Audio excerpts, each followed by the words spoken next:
The massive alien warship hung in the darkness of space like a metal mountain, its hull scarred by countless battles across the galaxy. Inside the ship's detention block, Marcus Chun sat quietly in his small cell, his hands folded in his lap as he watched the strange alien guards walk past his energy barrier. The guards were Verkari, standing nearly 8 feet tall with gray skin like stone and eyes that glowed red in the dim light. They wore black armor that made them look even more frightening, and they carried weapons that could turn a person into dust with one shot. Marcus looked like the most ordinary human anyone could imagine. He was average height, maybe 5 feet 10 inches, with brown hair that was starting to show some gray at the sides. His clothes were simple work clothes, the kind a maintenance worker might wear. His face was kind, with laugh lines around his brown eyes that showed he smiled often. Nothing about him suggested he was anything special or dangerous. The other prisoners in nearby cells were all warriors from different alien races.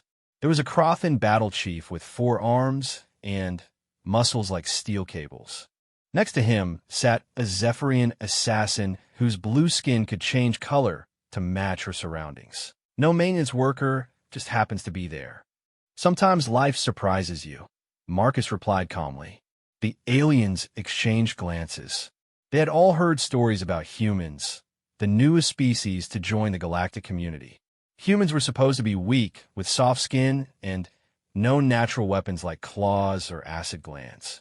Their home planet, Earth, was considered a backwater world with nothing valuable to offer. Most aliens thought humans were only good for basic labor jobs. Humans are known for being peaceful. The Gorlak mercenary rumbled, his voice like grinding stone. Your species never fights unless cornered. What could you possibly have done to end up here? Marcus was quiet for a moment, looking down at his hands. I helped some people who needed help. The hegemony didn't like that very much. Before anyone could ask more questions, the lights in the detention block flickered and changed to a harsh red color. An alarm began to sound throughout the ship. The alien prisoners all sat up straighter, recognizing the sound of battle stations being called. Heavy footsteps echoed down the corridor as Commander Vex approached their cells. Vex was a high-ranking hegemony officer, a Yalaran with green scales and yellow eyes that burned with cruelty.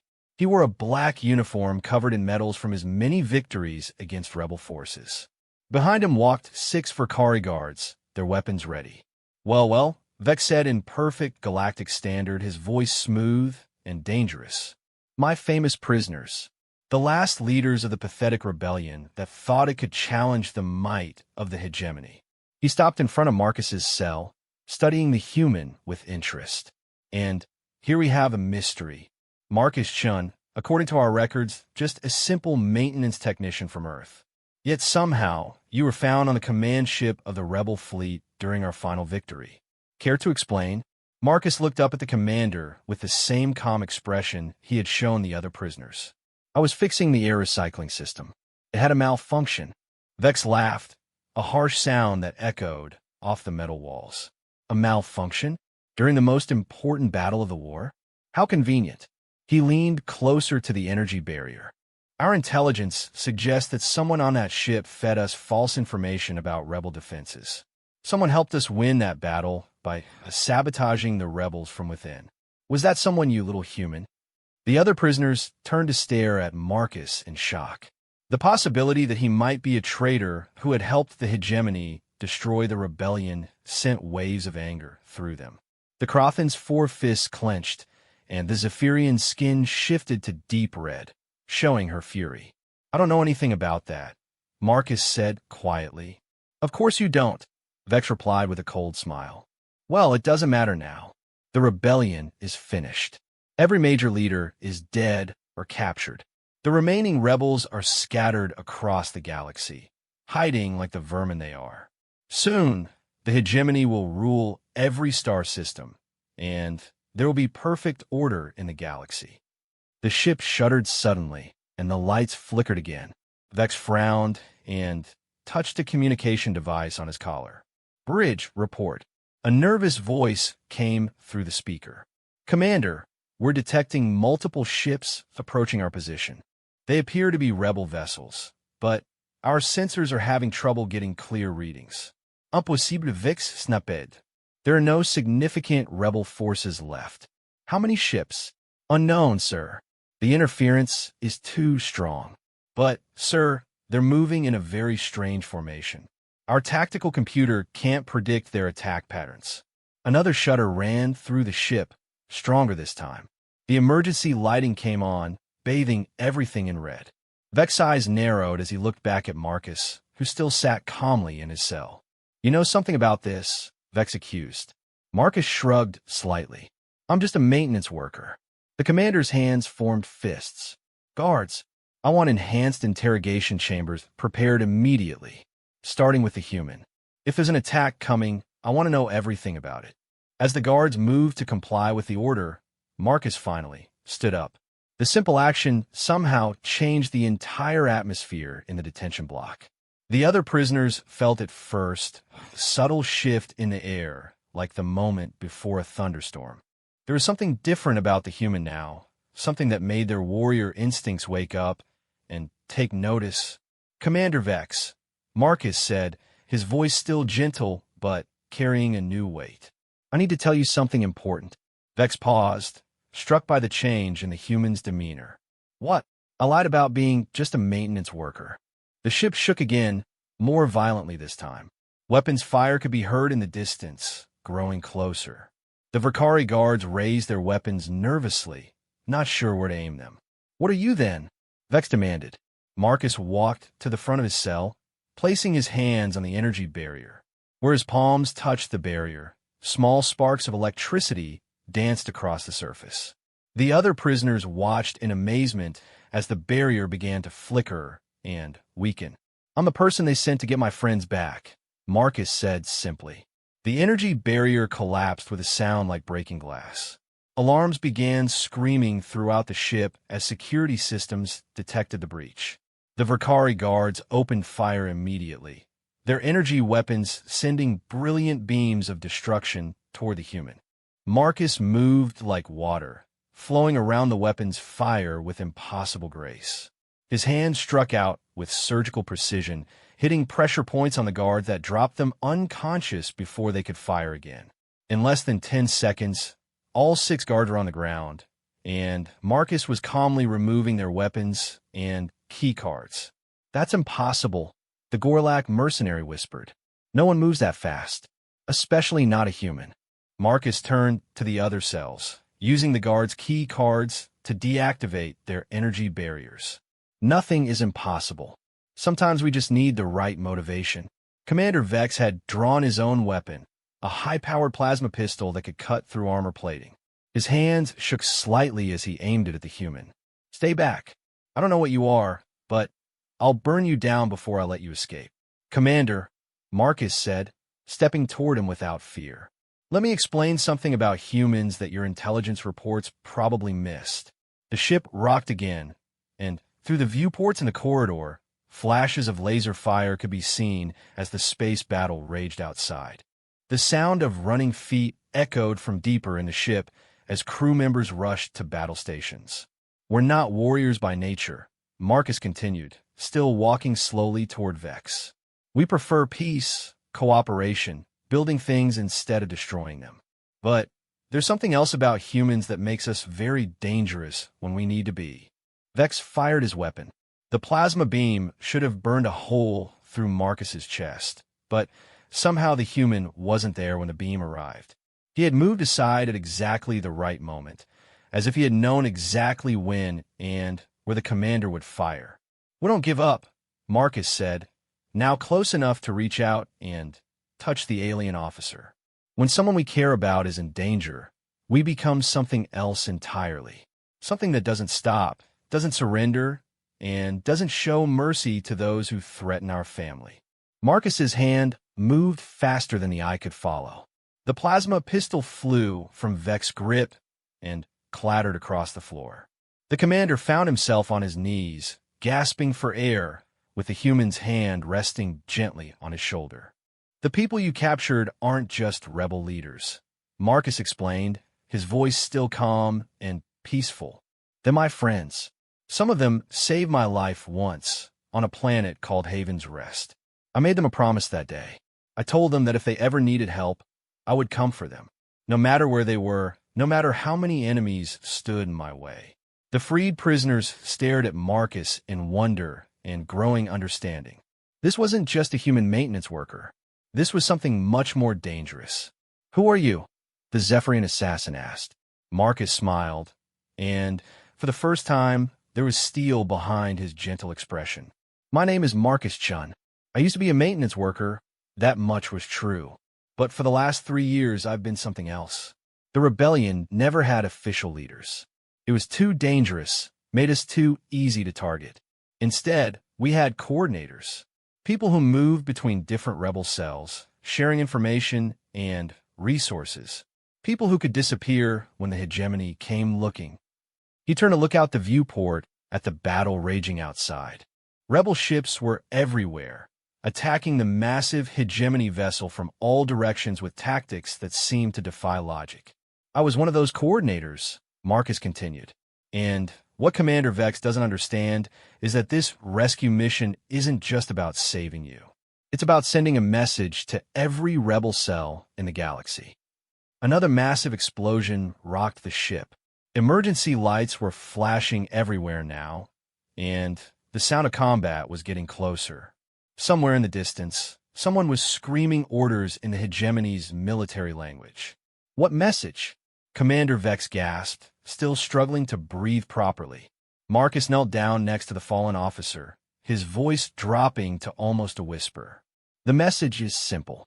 No matter how powerful the hegemony thinks it is, no matter how many ships and weapons and soldiers it has, there's one thing it can never defeat."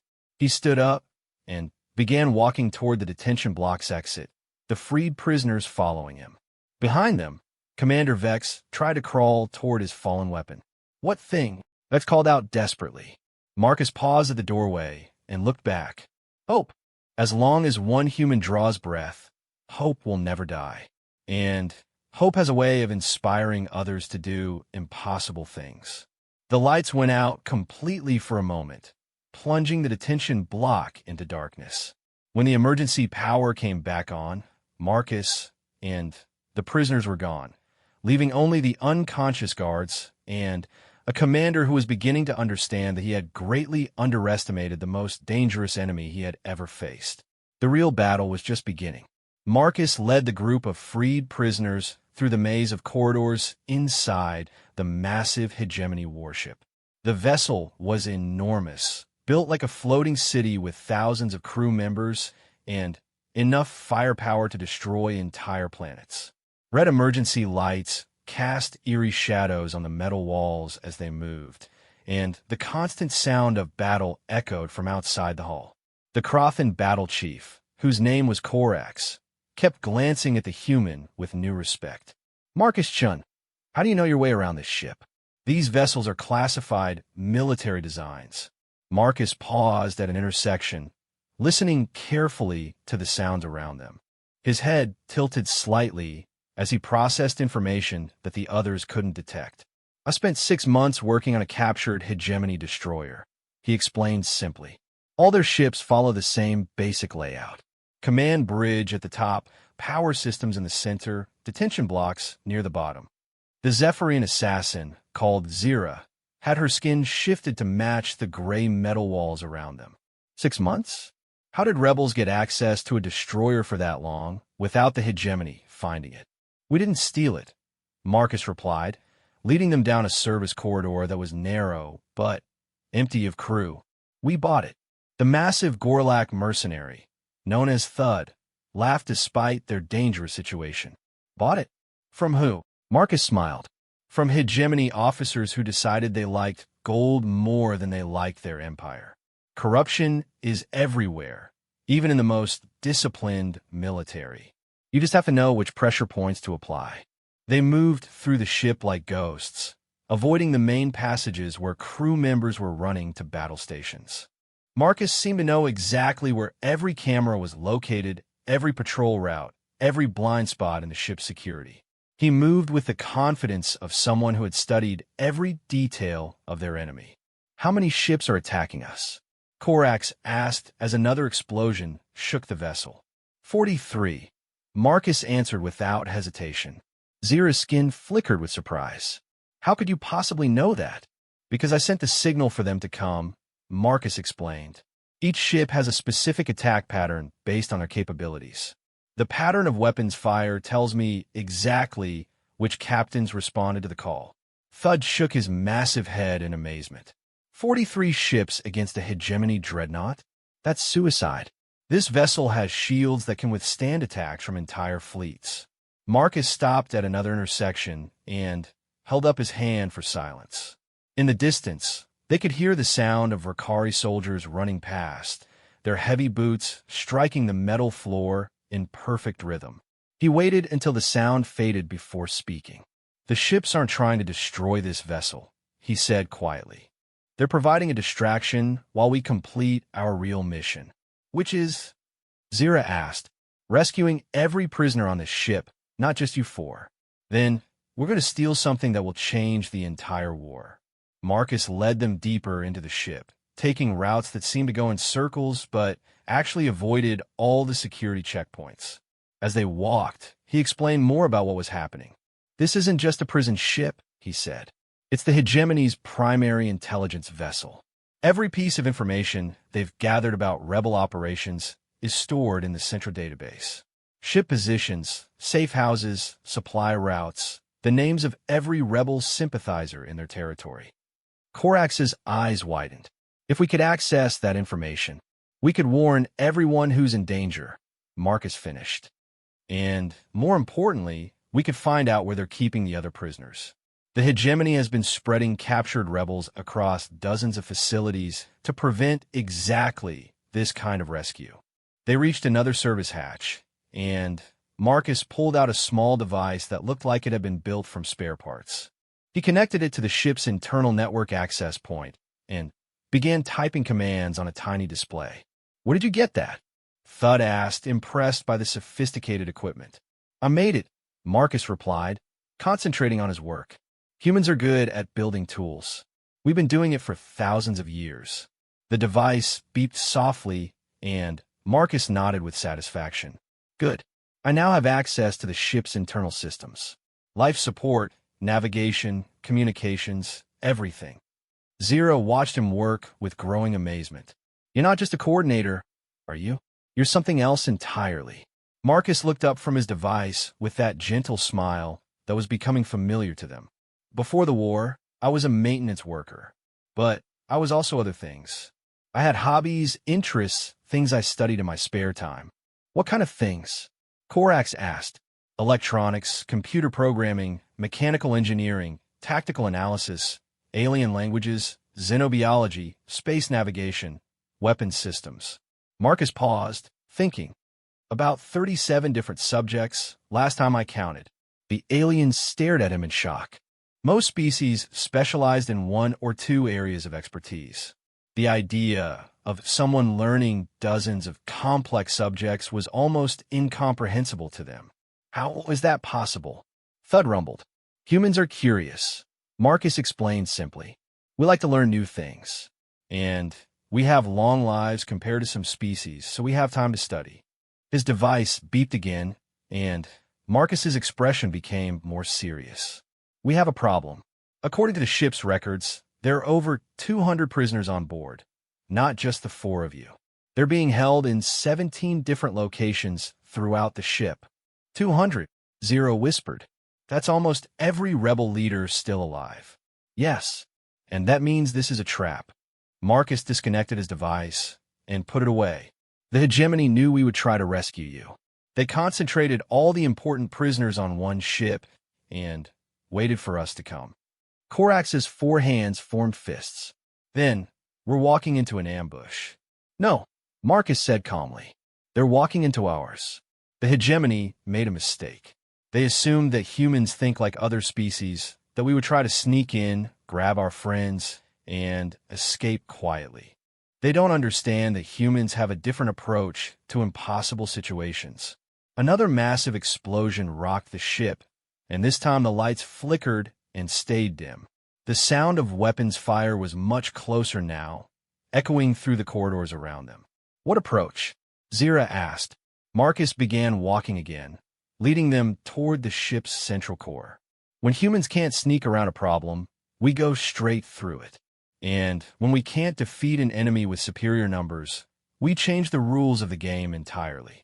They climbed through maintenance shafts and service tunnels, moving upward through the massive vessel toward its central command section.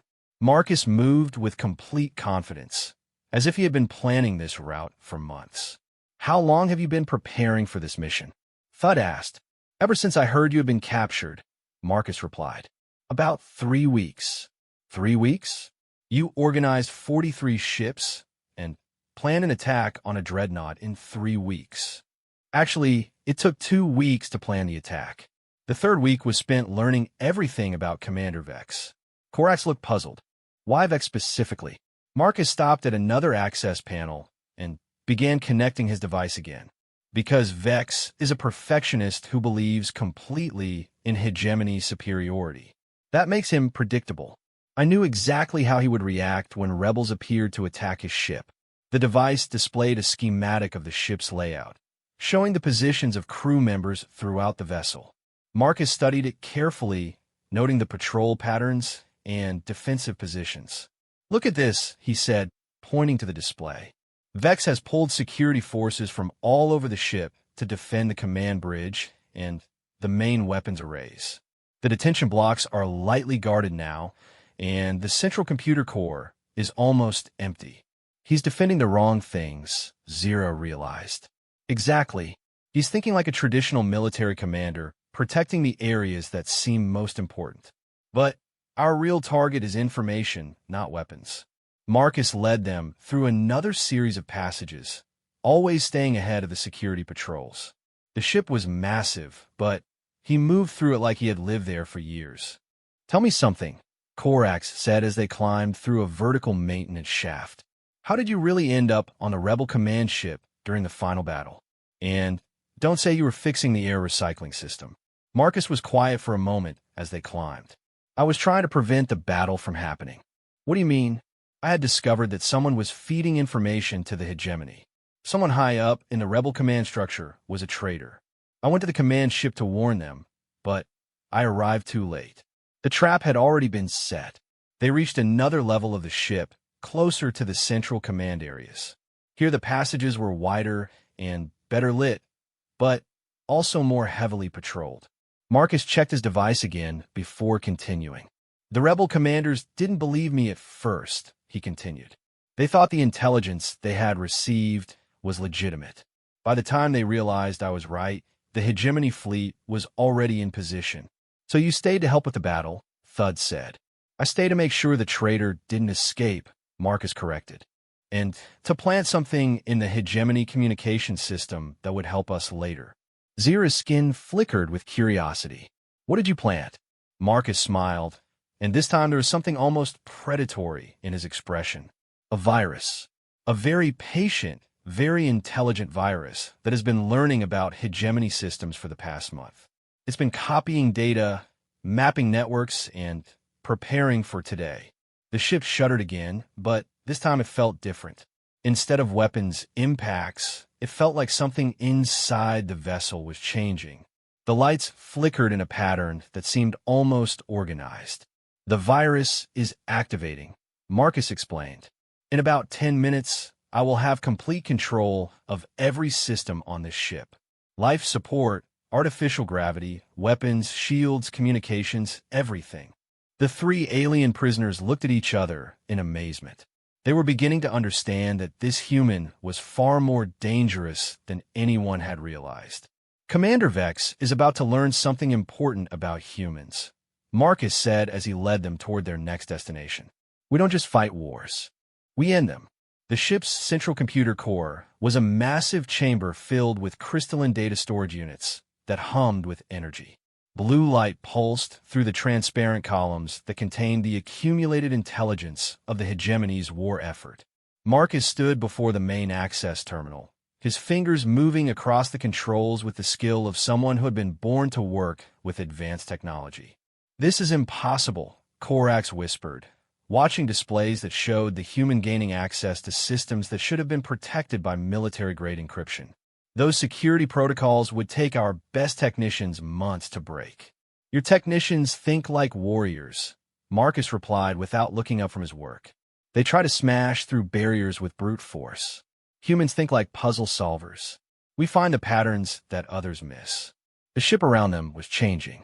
The constant red emergency lighting had shifted to a softer blue, and the aggressive alarm sounds had been replaced by a gentle musical tone that seemed to calm rather than frighten. Through the ship's internal communication system, they could hear confusion spreading among the hegemony crew. "Attention all personnel," Marcus's voice suddenly echoed throughout the massive vessel, broadcast from every speaker on every deck. "This is Marcus Chun of the Human Colonial Republic. I am now in control of all ship systems. Please remain calm and follow instructions for your own safety." Zira's skin shifted to bright orange with shock. Human Colonial Republic? I thought Earth was just a minor world with no political power. Marcus smiled as he continued accessing files from the computer core. That's what we wanted everyone to think. Humans learned long ago that being underestimated is often more valuable than being feared. On the displays around them, they could see the status of systems throughout the ship. Life support was functioning normally, but weapons and shields were powering down. The massive engines that drove the dreadnought through space were responding to new navigation commands. "Where are you taking us?" Thud asked, watching a navigation display show their course changing. "Somewhere safe," Marcus replied. "There's a nebula about 6 hours away where the hegemony ships won't be able to follow us. But first, we need to collect our passengers." He activated a ship-wide communication system and spoke calmly into the microphone. "This is a message for all prisoners currently being held on this vessel. My name is Marcus Chun, and I'm here to take you home. Please remain in your current locations for your safety. Security barriers will be deactivated shortly, and rescue teams will escort you to designated safe areas." Commander Vex's voice crackled through the communication system, filled with rage and desperation. "Crew of the Sovereign Might, this is your commanding officer. Retake control of the ship immediately. Use whatever force is necessary. The human terrorist must be stopped." Marcus touched another control, and Vex's voice was cut off. "I'm sorry, Commander, but your authority on this ship has been revoked. Please report to Detention Bay 7 for processing." The 3 alien prisoners watched in amazement as Marcus worked. Information flowed across dozens of screens, showing him everything the hegemony knew about rebel activities across the galaxy. Names, locations, secret bases, supply routes, planned operations, all of it was being copied and transmitted to rebel networks throughout known space. "How are you doing all of this?" Korax asked. "You're controlling systems that require specialized training to operate." "I've been studying," Marcus replied simply. "For 3 years, every piece of hegemony technology we captured was brought to me for analysis. Every prisoner we rescued was debriefed about ship operations and military procedures. Every defector who joined us shared their knowledge of enemy systems." He paused in his work to look at his 3 companions. "You see, the hegemony made a fundamental error in how they viewed humans. They saw us as individuals, each working alone with our own limited knowledge. They didn't understand that humans share information. Everything I know, I learned from thousands of other people who taught me willingly." Zira moved closer to watch his work. "But this level of coordination, this planning, it's beyond anything we've seen from rebel forces before." "That's because this isn't just a rebel operation," Marcus explained. "It's a human operation. For the past year, Earth has been secretly coordinating with rebel groups across the galaxy. We've been building a network of allies, sharing technology, and preparing for the day when we could strike a decisive blow against the hegemony." The ship shuddered slightly as it changed course, heading away from the battle zone toward the nebula Marcus had selected. On the external sensors, they could see the attacking rebel ships forming an escort formation around the massive dreadnought. "The other ships are following us," Thud observed. "Of course they are," Marcus said. "They're all under human command now. Not directly, but through coordination protocols we've been developing. Each captain knows their role in the larger plan." He activated another display that showed the positions of hegemony forces throughout the sector. The beauty of this operation is that it accomplishes multiple objectives simultaneously. We rescue the prisoners, capture valuable intelligence, remove a major hegemony vessel from their fleet, and demonstrate to the galaxy that the Empire isn't as invincible as everyone believes. Korax studied the tactical display with his experienced warrior's eye.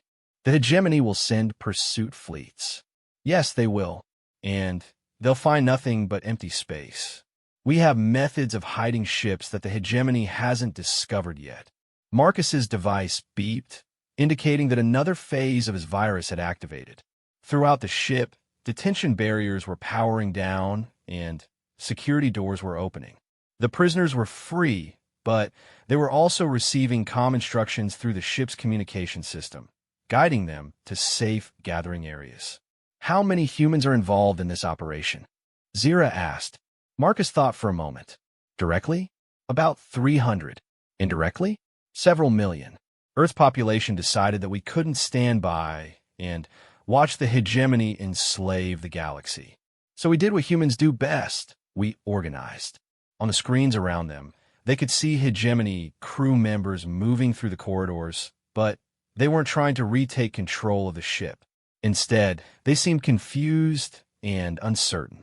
Many had simply stopped working and were waiting for new instructions. "Why aren't they fighting back?" Thud asked. "Because I'm not threatening them," Marcus explained. "I made it clear that this isn't an attack on individual crew members. It's a liberation of prisoners and confiscation of military assets. Most of these soldiers are conscripts from conquered worlds. They don't have any real loyalty to the hegemony." He activated another communication to the crew. "Attention all hegemony personnel. This vessel is now under the authority of the Galactic Liberation Alliance. You will not be harmed if you cooperate with our instructions. Anyone who wishes to return to their home worlds will be transported there safely. Anyone who wishes to join our cause will be welcomed as allies." Zira's skin shifted to a pale blue color that indicated deep thought. "You're giving them choices. That's not how military operations usually work." "It's how human operations work," Marcus replied. "We believe that most beings prefer freedom to slavery, peace to war, hope to despair. Sometimes they just need someone to show them that alternatives exist."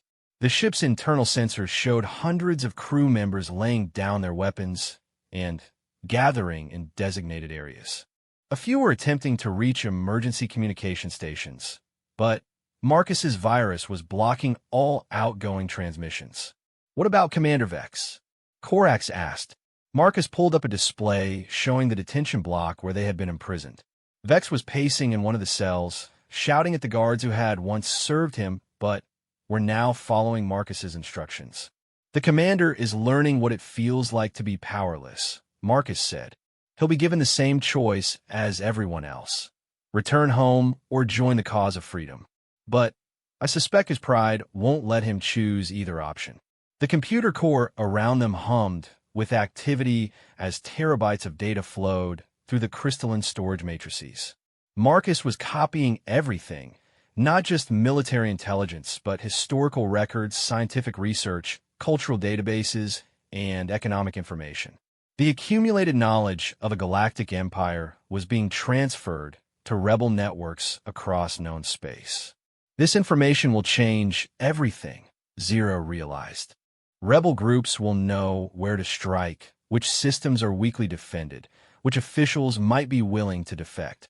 More importantly, Marcus added, we'll know which world are planning rebellions and need support, which civilian populations are suffering under hegemony rule and need rescue, and which of our own people are still being held prisoner. Thud watched the data transfer with growing excitement. How long will it take to copy everything? About 4 hours. But we're not just copying it, we're also leaving something behind.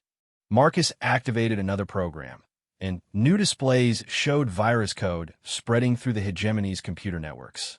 Every ship, base, and installation connected to this database will receive a special gift from Earth, a program that will monitor their activities and report back to us. The hegemony will never be able to plan a secret operation again. The three aliens looked at each other in wonder. They were beginning to understand that this human had just delivered a devastating blow to the entire hegemony war effort. Not through superior firepower or military tactics, but through intelligence, preparation, and careful planning. Marcus Chun, Korax said formally, I owe you an apology. When I first saw you in that cell, I thought you were just another weak human. I was wrong. Marcus looked up from his work with that gentle smile that was becoming familiar to them. You weren't wrong, Korax. I am weak compared to a warrior like you. I can't lift heavy objects or survive in hostile environments or fight multiple enemies at once. He gestured to the computer systems around them. But humans learned long ago that intelligence can be more powerful than strength. Knowledge can be more valuable than weapons. And cooperation can achieve things that no individual could accomplish alone. The ship continued its journey toward the safety of a nebula, carrying its cargo of freed prisoners and stolen intelligence. Behind them, the hegemony was beginning to realize that they had just lost more than a single battle. They had lost their greatest advantage, the belief that they were unbeatable. Marcus returned to his work, his fingers moving steadily across the controls as he prepared for the next phase of the operation. The real war was just beginning, and humanity was about to show the galaxy what they were truly capable of when they stopped hiding their strength. 6 hours later, the massive hegemony dreadnought emerged from hyperspace at the edge of the Korthak Nebula, its hull now bearing new markings that identified it as the flagship of the Galactic Liberation Alliance. The nebula's swirling gases provided perfect cover from enemy sensors, and hidden within its colorful clouds was something that made the three alien prisoners gasp in amazement. By the ancient spirits, Korax whispered, staring out the observation deck viewport. How many ships are there? Marcus stood beside them, no longer wearing his simple maintenance worker clothes. He now wore the practical uniform of a human naval officer, though he had refused any rank insignia. Currently, about 1,500 vessels of various types. This has been our staging area for the past 8 months. The nebula was filled with ships from dozens of different species and cultures. Sleek Altarian cruisers floated next to massive Gorlak battleships. Human vessels with their distinctive angular designs shared space with the organic-looking craft of the Verdani tree people. It was the largest fleet anyone had ever assembled in this part of the galaxy. Zira's skin shifted through several colors as she processed what she was seeing. 1,500 ships? Where did they all come from? The rebellion never had more than a few dozen vessels at any one time. The rebellion you knew about, Marcus corrected gently. But there were many other groups fighting the hegemony, each thinking they were alone. Humans spent the last 3 years finding these groups and connecting them together. We built a network of communication and cooperation that spans half the galaxy. Thud studied the fleet composition with his experienced mercenary's eye. These aren't just warships. I see cargo vessels, medical ships, construction platforms, even civilian transports. That's because we're not just fighting a war, Marcus explained. We're building a new civilization. Every world that breaks free from hegemony control needs food, medicine, industrial equipment, and protection. We've been preparing to support them. As they watched, small transport ships began launching from the captured dreadnought, carrying the freed prisoners to medical facilities hidden deeper in the nebula. The reunion scenes were emotional, as rebel leaders who had thought they were dead recognized old friends and allies. Marcus, Korax said thoughtfully, you keep saying we and humans as if your entire species is involved in this. How is that possible? Most species can barely coordinate activities on a single planet. Marcus activated a holographic display that showed a three-dimensional map of human space. Earth's government made a decision 3 years ago. We analyzed the hegemony's expansion patterns and realized that they would reach human territory within a decade. We could either wait for them to attack us, or we could act first. The display zoomed in to show individual star systems, each marked with symbols indicating human colonies, industrial facilities, and military installations. But humans don't just think in terms of direct military confrontation. We spent those 3 years preparing for every possible scenario. What kind of preparation? Zira asked. Economic warfare, psychological operations, technological development, diplomatic initiatives, intelligence gathering, and, yes, military buildup. But most importantly, we studied every species in the galaxy to understand their strengths, weaknesses, cultures, and motivations. Marcus touched a control, and the display changed to show trade routes, communication networks, and political relationships throughout known space. The hegemony rules through fear and superior technology. But their empire is much more fragile than it appears. They're stretched thin across thousands of worlds, and they depend on subject species for labor, resources, and even military personnel. Korax nodded slowly. You found the weak points in their structure. We found something better than that, Marcus replied. We found the people who wanted to be free, but didn't know how to fight back effectively. Then we taught them. Another human officer entered the observation deck, a woman with short gray hair and eyes that spoke of decades of command experience. Marcus turned to greet her with obvious respect. Admiral Sarah Chun, he said formally. I'd like you to meet our newly rescued friends. Admiral Chun smiled warmly at the 3 aliens. Welcome to the real rebellion. I'm Marcus's mother, by the way. And before you ask, yes, this entire operation was his idea. We just provided the resources to make it happen. Zira's skin flickered with confusion. Your mother is an admiral? Retired, Admiral Chin corrected. I spent 30 years in Earth Colonial Navy before taking this job. Marcus convinced Earth's leadership that we needed experienced military officers to coordinate with alien rebel groups. She activated a new display that showed fleet movements throughout the galaxy. While my son was rescuing you and stealing hegemony intelligence, other human task forces were conducting similar operations in 17 different sectors. Today marks the beginning of the largest coordinated rebellion in galactic history. Thud studied the tactical display with growing amazement. 17 simultaneous operations? The logistics alone would be staggering. Humans are good at logistics, Admiral Chun replied with pride. We've been managing complex supply chains across interstellar distances for over a century. Applying those skills to military operations was just a matter of scale. Marcus pulled up another display showing the intelligence they had captured from the Dreadnought. But the real value of today's operation isn't the ships we captured or the prisoners we freed. It's this information. We now know the location of every major hegemony installation, the strength of their forces, and, most importantly, their future plans. He zoomed in on a section of the data that made all 3 aliens step back in shock. The hegemony wasn't just conquering individual worlds. They were planning to systematically exterminate any species they considered genetically inferior or culturally incompatible. Over 400 billion beings were marked for elimination. Korax's 4 fists clenched as he read the horrific details. Genocide on an interstellar scale. Yes, and now every potential victim knows about it. We've transmitted this information to governments throughout the galaxy. Species that were neutral in the conflict are now actively joining our alliance. Admiral Chun highlighted different sections of the galactic map.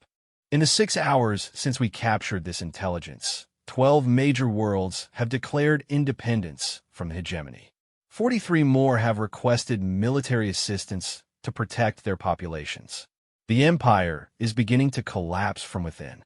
Zira's skin shifted to deep purple, indicating intense concentration. But the hegemony still has thousands of ships and millions of soldiers. They won't give up easily. No, they won't, Marcus agreed, which is why we're not giving them time to regroup. Within the next 72 hours, Human-led forces will strike at every major hegemony facility simultaneously. We're going to cripple their ability to coordinate their defenses. He activated another display that showed real-time communications intercepts from hegemony installations. Listen to this. The speakers filled with panicked voices speaking in the harsh military language of the hegemony. Emergency reports, contradictory orders, and desperate requests for reinforcements painted a picture of an empire in chaos. They can't understand what's happening, Admiral Chen explained. For 2 centuries, the hegemony has faced only local resistance. Small groups with limited resources fighting hopeless battles. They've never encountered a coordinated galactic alliance. Marcus turned to face his 3 alien friends directly. Korax, Zira, Thud, I need to ask something of you. The other prisoners are being taken to safety, but I'd like you to consider staying with us for the next phase of operations. Why? Korax asked. Because you're not just rebel leaders. You're symbols. When other species see that warriors like you are working with humans, fighting alongside us as equals, it proves that this alliance is real. That we're not trying to replace hegemony domination with human domination. Zira considered this carefully. What exactly are you asking us to do? Help us win this war, Marcus replied simply. Use your knowledge of hegemony tactics, your connections with other resistance groups, your understanding of alien cultures and motivations. Help us build something better than what existed before.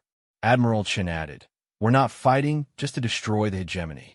We're fighting to create a galactic community where every species can develop according to their own values and traditions. Where conflicts are resolved through negotiation rather than conquest. Thud rumbled thoughtfully. And what happens to humans in this new community? Will Earth claim a leadership role because of your contribution to victory?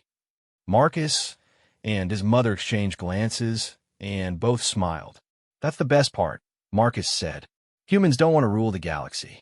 We want to explore it, trade with it, learn from it, and add our own contributions to galactic civilization. Leadership should rotate among species based on competence and the consent of the governed. The 3 aliens looked at each other in amazement. In their experience, every species that gained power tried to hold on to it permanently. The idea of voluntarily sharing authority was almost incomprehensible. You're serious, Korax said. You really intend to create a democratic galactic government. More than that, Admiral Chen replied. We intend to create a system where war becomes obsolete, where conflict between species are resolved through law, diplomacy, and economic cooperation rather than military force. Zira's skin shifted to bright gold, indicating excitement and hope. It's an incredible vision. But can it work? Marcus pulled up one final display, this one showing human space in detail. Look at this. Earth itself is governed by over 200 different nations, each with their own cultures, languages, and traditions. We've been practicing intergroup cooperation for centuries. We know it can work because we've made it work. He gestured to the fleet around them. Every ship in this nebula represents a different approach to the same goal, freedom from oppression. Humans didn't convince these species to join us by promising them dominance over others. We convinced them by proving that cooperation produces better results than conquest. The massive dreadnought shuddered slightly as docking procedures began with one of the human command ships. Through the viewports, they could see hundreds of beings moving between vessels, sharing information, and coordinating the next phase of operations.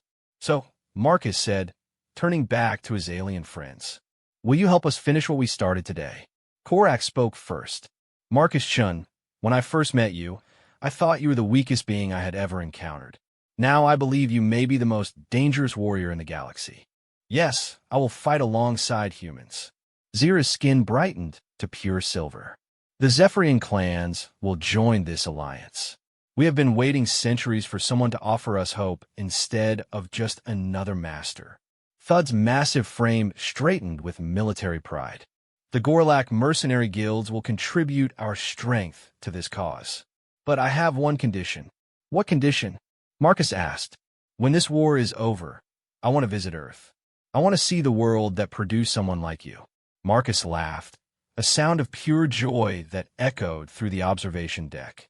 "Thud, when this war is over, you'll be welcome on Earth anytime you want. We'll show you how humans really live when we're not fighting for survival."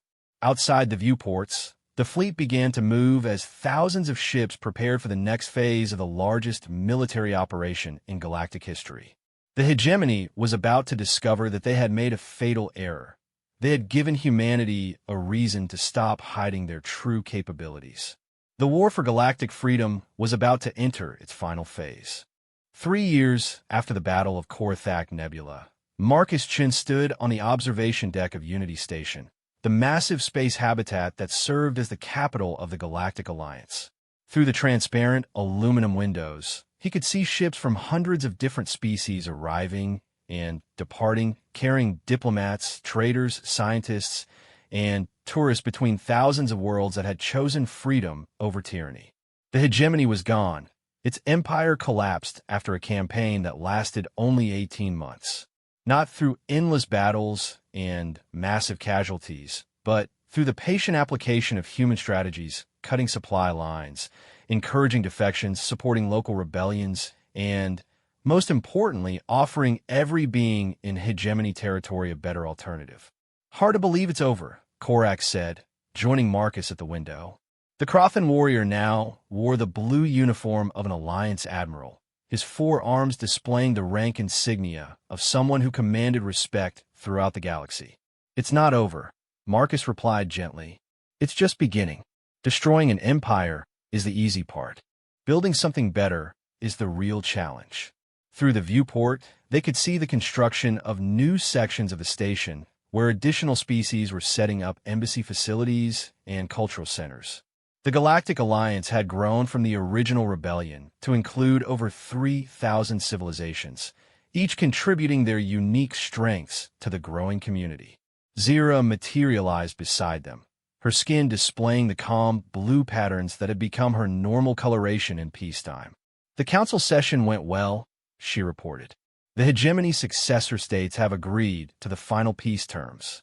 Full reparations to enslaved worlds, complete demilitarization, and acceptance of Alliance monitoring for the next 50 years. What about the war criminals?" Korax asked. "Most will serve their sentences on rehabilitation worlds," Zira replied. "The Alliance decided that revenge serves no useful purpose. Better to help them understand why their actions were wrong and give them a chance to contribute positively to galactic society." Marcus nodded approvingly. It had been a contentious decision, with many species calling for executions and harsh punishments. But humans had argued successfully that justice should focus on preventing future crimes rather than simply punishing past ones. Thud's heavy footsteps announced his arrival before he came into view. The massive Gorlak now served as the Alliance's Director of Planetary Development, overseeing the reconstruction of worlds devastated by centuries of hegemony rule. "The latest reports from the former hegemony core worlds," he said, handing Marcus a datapad. "Food production is up 40%, industrial output has doubled, and, most importantly, slave labor has been completely eliminated. Turns out that free beings work much more efficiently than enslaved ones." Marcus smiled as he read the reports. "Any resistance to the changes?" "Less and less every month," Thud replied. "When people see their living conditions improving, their children getting education instead of forced labor, and their cultures being respected instead of suppressed, they tend to support the new system."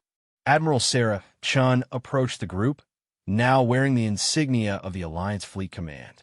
"Marcus, we need to discuss the exploration proposals that came out of today's council session."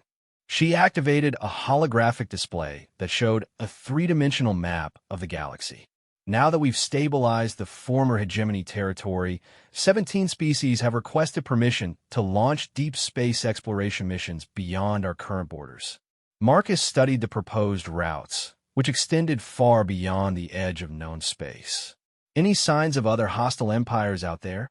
"Not so far," Admiral Chen replied.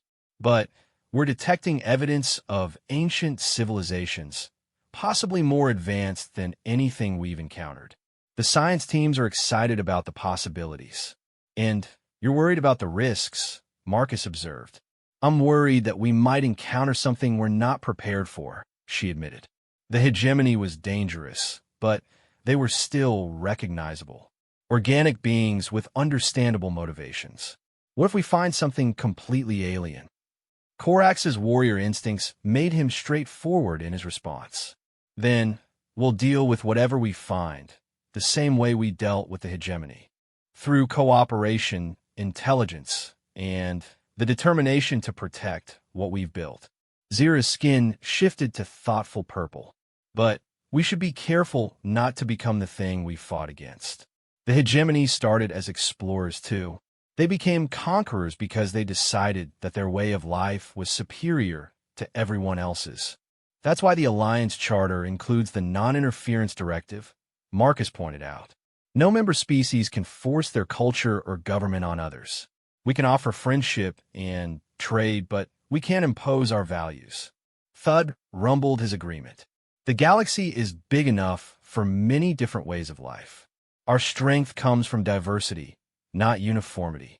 Marcus turned back to the viewport, watching as a group of young beings from multiple species worked together on a construction project. Humans, Krothin, Zephyrians, Gorlax, and dozens of others collaborated seamlessly, each contributing their unique abilities to the common goal. Do you know what I'm most proud of? He asked his friends. What? Zira asked. That conversation we're having could be happening anywhere in Alliance space, between beings from any species. We didn't just defeat the hegemony. We proved that cooperation works better than domination. Admiral Chun highlighted a section of the galactic map. Speaking of cooperation, we've received an interesting communication from Earth's government. They want to share some information with the Alliance Council. What kind of information? Marcus asked. Remember how I said we'd been preparing for contact with the hegemony for 3 years before the war started? Well, we've actually been preparing for something much bigger. She activated a new display that showed sensor data from the edge of human space. Our deep space monitoring stations have been detecting signals from outside the galaxy. Not natural phenomena.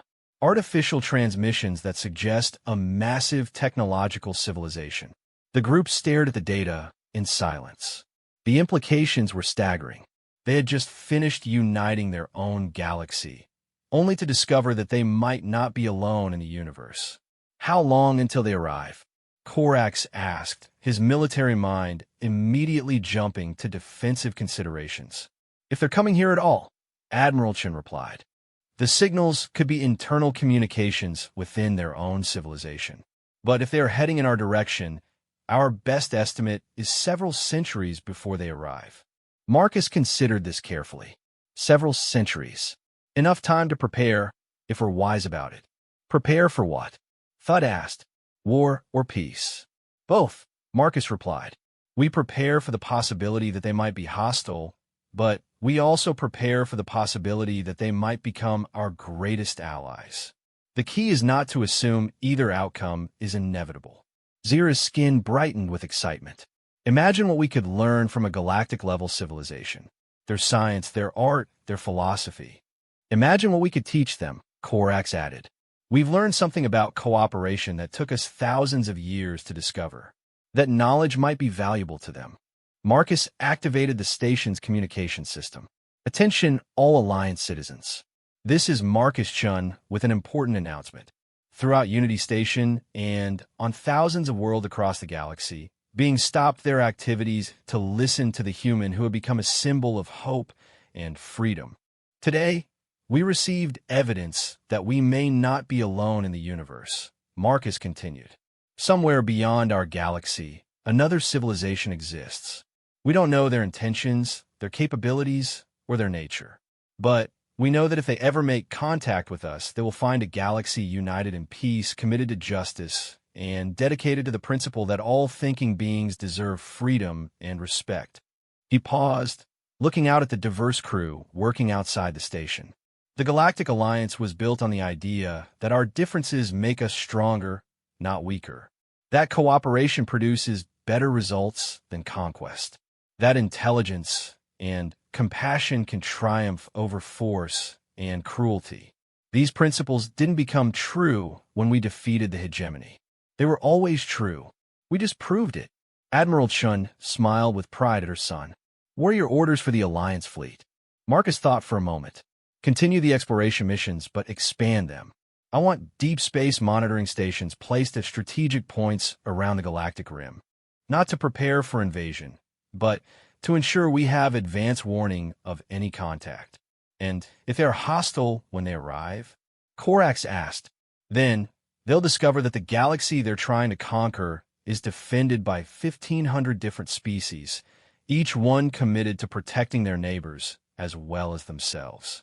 They'll find that we've learned to turn our greatest weakness, our diversity, into our greatest strength. Thud's laugh rumbled through the observation deck. Marcus, do you remember what you told me about humans when we first met? That you prefer peace, but become dangerous when cornered. Yes. Well, now the entire galaxy has become human in that respect. We prefer peace, but we'll fight if we have to. And we'll fight together.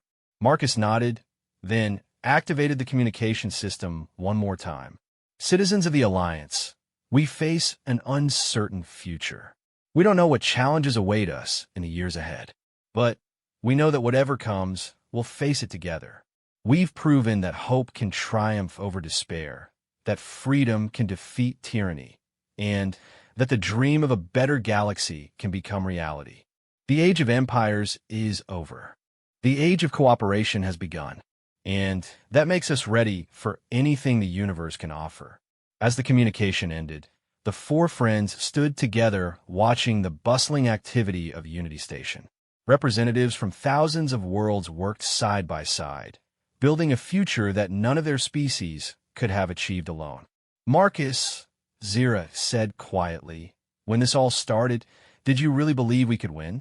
Marcus smiled, the same gentle expression that had once convinced his captors he was harmless. Zira, I learned something important during my years as a maintenance worker. When something is broken, you don't give up on it. You figure out how to fix it. The galaxy wasn't working properly under the hegemony, so we fixed it. And now? Korax asked. Now we maintain it. We keep improving it.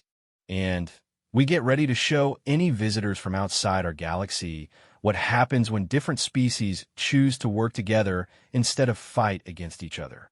Outside the viewports, ships from hundreds of worlds continued their peaceful journeys between the stars, carrying trade goods, cultural exchanges, and the promise that the dream of a free galaxy would endure for generations to come. The human they had underestimated had changed the course of galactic history. But more importantly, he had proved that when beings choose hope over fear, cooperation over conquest, and understanding over prejudice, anything is possible. The galaxy was ready for whatever came next.